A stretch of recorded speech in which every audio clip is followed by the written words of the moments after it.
together with the technology that we have, which is 013, which also won the world's best blockchain solution at COP28.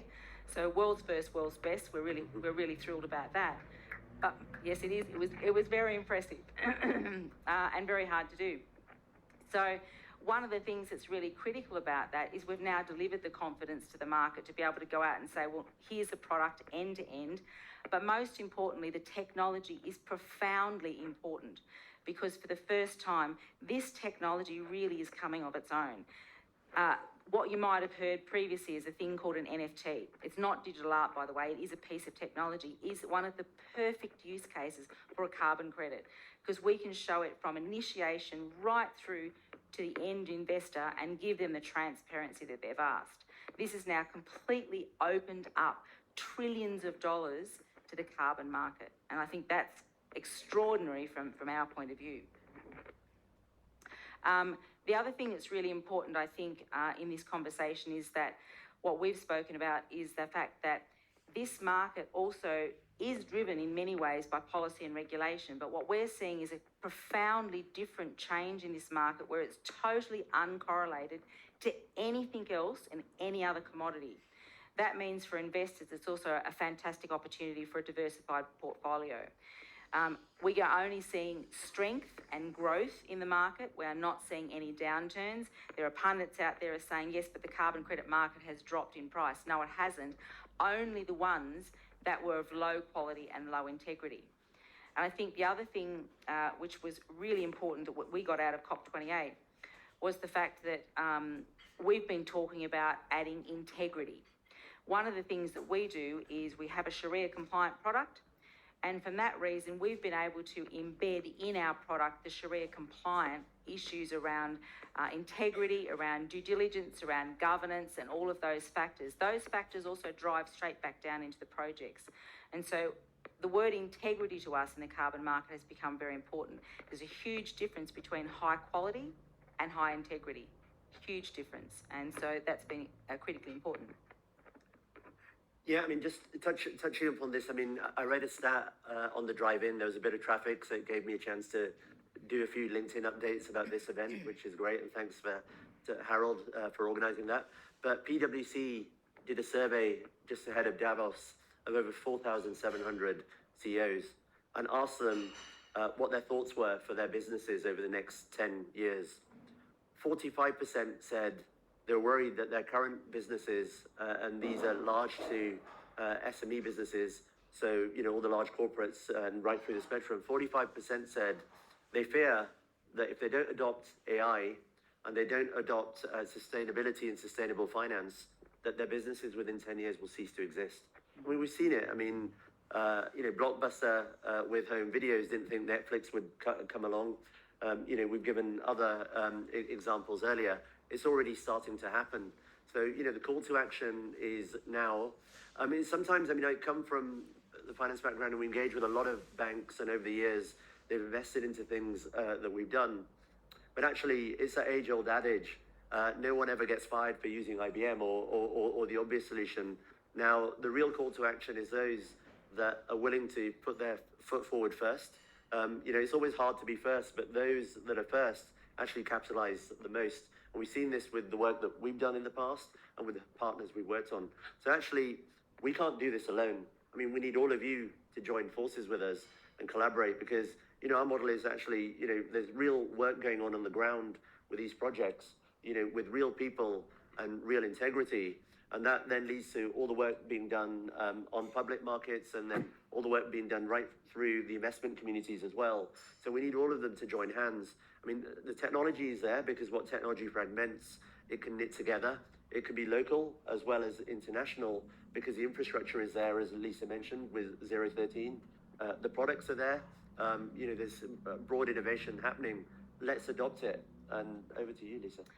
Hopefully this video will play. If it doesn't, we'll just jump onto the next slide. So it doesn't look like it's going to. Oh, okay. Oh, there we go. Yippee. Yeah. Path to net zero can only happen with the inclusion of the voluntary carbon market, and currently that market is broken. XTCC is bringing to the table for the first time governments, institutional investors, other organisations and foundations that have wanted a low-risk entry point to carbon markets. XTCC is the first structured investment product that can be traded on regulated stock exchanges. Overlaying Islamic finance principles gives XTCC inherent integrity. XTCC only sources high-quality carbon credits. We use enterprise-grade technology. We've got data-driven accountability. We embed integrity principles, and that gives investors confidence and transparency in the market. It's about the vision to create high-quality, high-integrity carbon credits that deliver on net zero. I think our new model is changing the economics of doing the right thing. It was a pretty profound moment. We actually delivered that at COP28, and it became, I think, the most reused statement of COP28. We have changed the economics of doing the right thing, and I think some of the points, obviously we'll just duck over the technology part. We should have one more slide there before. That one, yes. Okay, so some of the themes that we realised were really important to get this message across, and it wasn't just about our technology, and it's not just about our end product. It's the fact that the carbon markets, like innovation, a lot of innovation, the language is confusing as well. So what we recognise is that we also need to have a clarity of voice. We need to get rid of a lot of the emotive language. I was doing a podcast recently and somebody said to me, I've got 10,000 tonnes of prime carbon. I said, can I stop you there? You actually don't. I said, you've got 10,000 tonnes of carbon. 1 tonne of carbon is one carbon credit, end. That's the end of the story. And so we have to have clarity of voice around that. What we do know, though, is that the drivers of the investment value will be driven by those sentiments, but we have to have clarity of voice and remove the emotion out of the conversation. I was also asked, why is this such a divisive market? I said, the market is not divisive. I said our languaging and our emotion that's driving it is, but the actual market is not divisive. So we've recognised we have to have clarity of voice, we need to have data, we need to have good technology, we need to have good ecosystem thinking. We do need to have impact because that's what's going to drive the value of the market. They're the determinants that drive investors to invest, but it's also the ones that drive institutional buyers, for example, to offset their emissions and attain net zero. So changing the economics of doing the right thing is simply thinking differently. I know we're very tight on time, so we've got one really important announcement. We had a press release yesterday, and together we're extremely thrilled that we're putting a challenge out to the market now. We've delivered everything you've asked. You wanted end-to-end confidence, you wanted technology, you wanted a product you can invest in, institutions wanted an investment that they could invest in to hedge their costs of carbon offsetting. We've got capital buyers who just want to make a lot of money, and that will turn back into a river of liquidity back into the market, as was stated by the head of the IMF. So yesterday we announced a call to action of $100 billion to be driven through the capital markets before WEF 25. So somebody said to us yesterday, no more excuses, checks please, that's it. So yesterday, and it's pretty much as blunt as that. So we've sort of lost the niceties about the fluff now. The tools are there, the abilities are there, institutional buyers, governments, organisations. We've already got just on 15 billion from signatories to our Statement of Accord.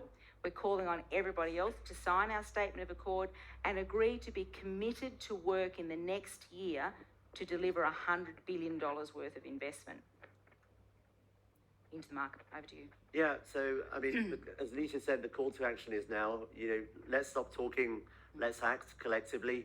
We're open to discussions, we're open to collaborate, we're open to engagement, whether it's investors and partners.